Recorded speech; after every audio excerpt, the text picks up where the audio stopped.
Shishupal sorry ग्राम ठेमा में नवीन धान खरीदी केंद्र के शुभारंभ करे बर पहुंचिस। जी हां, गांव वाला मन हर्षोल्लास के साथ में बाजा गाजा के संग में नाचत गावत विधायक और उनकर कार्यकर्ता मन के स्वागत करिन। जेकर बाद विधायक गांव के बैठक में शामिल होइस, जेमा गांव के लोगन मन गांव के समस्या ला विधायक के आगू में रखिन।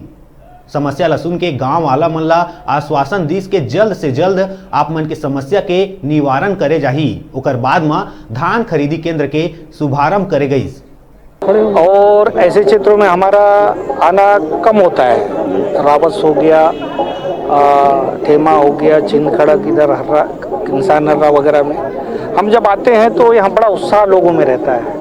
और जो आज जो उत्साह देख रहे हैं, ऐसा कोई विशेष कार्यक्रम नहीं होते हुए भी लोगों में जो जुनून और जोश दिखा, पूरे 8 गांव के लोग यहाँ पे इकट्ठे हैं। इसके अलावा हमारे सारे जनप्रतिनिधि यहाँ पे हैं।